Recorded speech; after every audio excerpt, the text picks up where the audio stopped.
वैराग्य का कोई समय नहीं होता। वैराग्य का कोई समय नहीं होता। जब मन वैराग्य से भर जाता है, फिर मन एक क्षण भी रहना नहीं चाहता। जब संसार से राग वृत्ति हट जाती है, फिर एक मिनट भी संसार में रहना हमारे लिए मुश्किल हो जाता है। पता है किसकी कहानी है?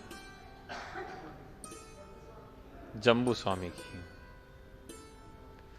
ये जम्बू स्वामी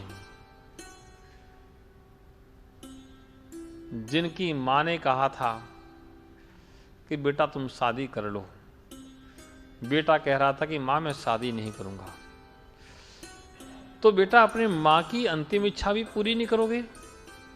मेरी इच्छा है कि तुम शादी कर लो, चाहे भले ही तुम दूसरे दिन दीक्षा ले लेना, लेकिन एक बार शादी कर लो, तुम्हारी शादी की खुशी में मनाना चाहती हूं। और बेटा कहता कि मां क्यों व्यर्थ में आप इतना विचार करते हो?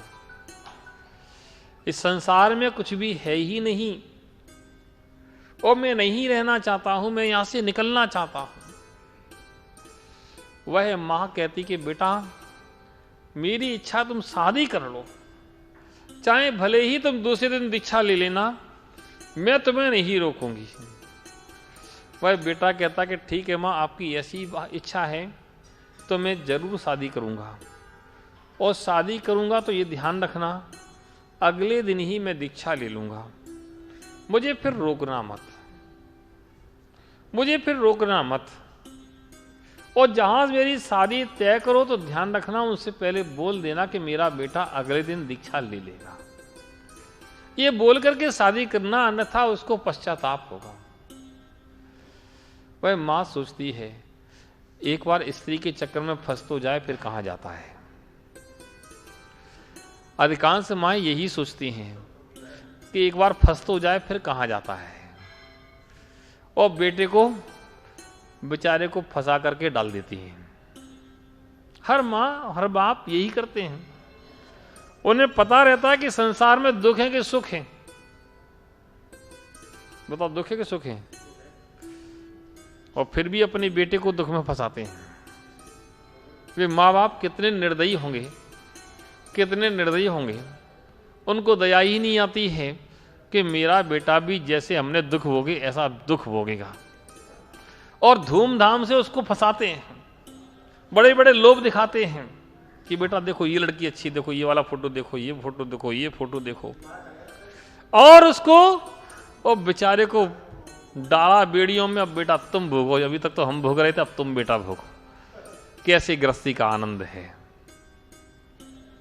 वह जम्बू स्वामी कहते हैं कि हे मां,